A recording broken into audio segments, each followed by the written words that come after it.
Right, hello and welcome back to another video. Today we're going to be installing a auto headlight switch into the Polo. Stay tuned.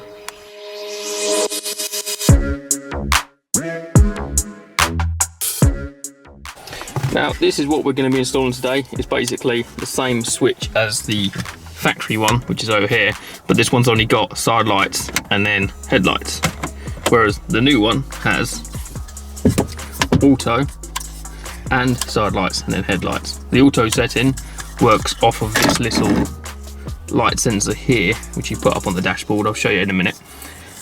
And what you do is you can program this via Bluetooth so that when you unlock the car it turns the headlights on, and obviously when you're driving it automatically click them on when it gets dark or click them off when it gets light. So it's a good little mod. It costs about £30. I'll put the link in the description. It's an eBay link, but it also comes from China, so you have to wait a couple of weeks, but it's worth it. I have tested it out. I have had this one out and put this one in as like a tester unit, and then use the accompanying Bluetooth app to control it. It's good, the technology is good, and it's a cheap little mod to make your car a little bit better. Now, before we continue any further with this little project here, make sure you like and subscribe to the channel. There's plenty more content coming up. It's going to be loads in the next 6 months to a year or so. It's going to be the engine build. We're going to have a look into turbos and everything that's involved with a full engine build, basically. The car's going to be replaced, everything literally bolt for bolt.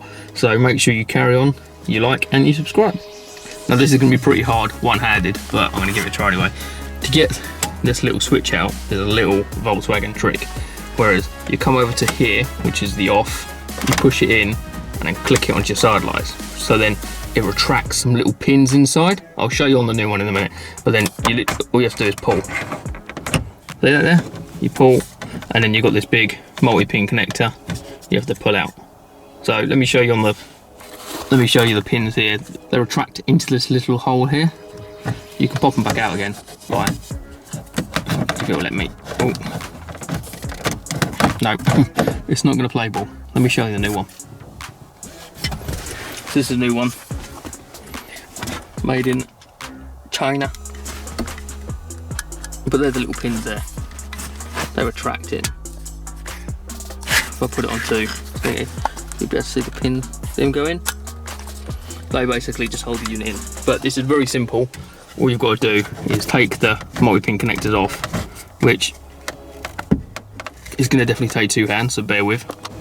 And there we go here. Here's the multi-pin connector we need to take off. Essentially wiggle. And that's the old unit. That's obviously, try and keep that orientation the way you take it off. So when you put the new one on, it's a bit easier for you. If you do this mod, you don't have to, of course, but it's a nice new little switch. It's not as cheap as I thought it'd be. It was £30, but it does look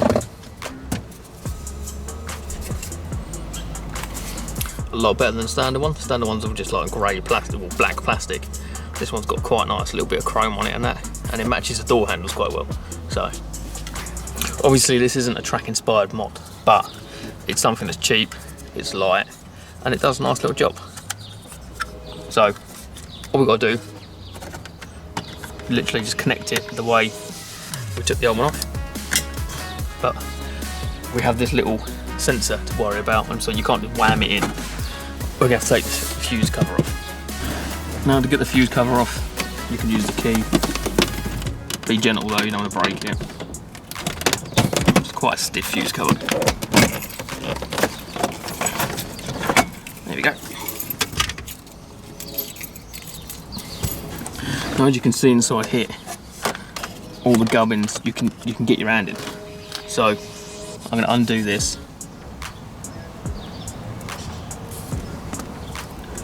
Feed it out and feed it through into the dashboard. I know you're thinking it's into the dashboard, but this little sensor can go on top of the dashboard, and there's a little bit of plastic here which you can get it around. This is all ready to go in.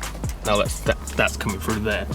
This is all ready to go in, so this literally slides in like this, but it's got the tabs out, so you need to do the same thing as before. It's going to take 2 hands. in, click it, in, out, over. And that is not going anywhere. And as you can hear, it is working because the beep's coming on to say the door's open, the lights are on. So we'll leave that off at the moment. Now we just need to sort out this little thing here. So it's a little sensor. I think it's like a little solar panel or a little resistor. So when it detects a current, it either clicks the lights on or off. I think when the lights are on, there's a current, and then when the lights are off or when the sun's down, it has no current, so it clicks the lights on. So this is going to go. It's going to go up here on the dashboard somewhere, so it can get some light, but it's out the way. Because this trim here, the wire can go down that pretty nicely. Just here, so obviously it's going to come up through here. Right, so I'm going to get the plastic back a little bit. Using a little trim tool, I'm going to pry it in there and pry open the dashboard a little bit. Not too much, don't want to damage it. There we go. Put that in there. Pry it open a little bit. So you don't want to damage this wire as much as you can, because this obviously controls the lighting element and you don't want that to go. The whole reason we're doing this mod is so the lights can turn themselves on. If you break this, that's not happening. Let's get her in.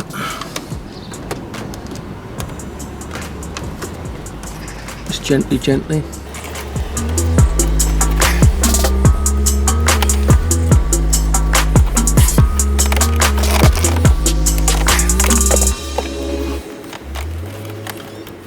Right, so this is where it's poking out, literally just above the vent, so you can tuck it in there, and it's basically out the way. A little bit of flex there so it doesn't get caught.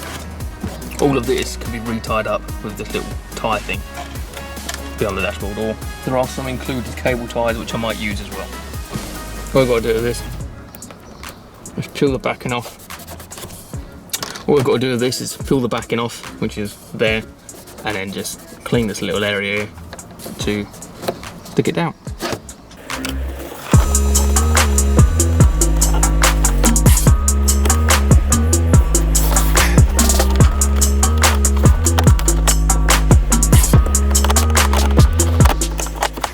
And now that is securely mounted, and that's not going to go anywhere. Now you've got all this wiring here where we can tidy up. So I'm going to use the little metal sort of like wire cable tie thing, sort of like bunch it back up again. As long as there's nothing mechanical moving under here, so there's not that much it can get caught on. Just want to keep it nice and neat.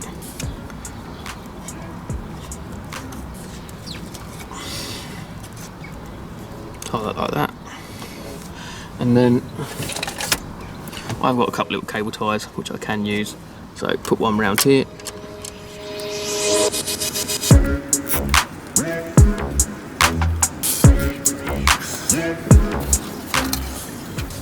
and put one around here.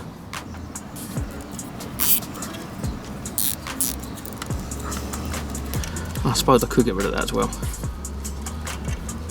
Once it's been held in place, that's not going anywhere. I don't want too much tension on this line, on this cable going up to the sensor. So what I'll do, I'll cut these flush, and then that's pretty much installing it. Done. It's in there, not going to go anywhere, there's nothing you can get caught on. And then we can replace the fuse panel back. And then we can go into the software and then choose what sort of settings we want.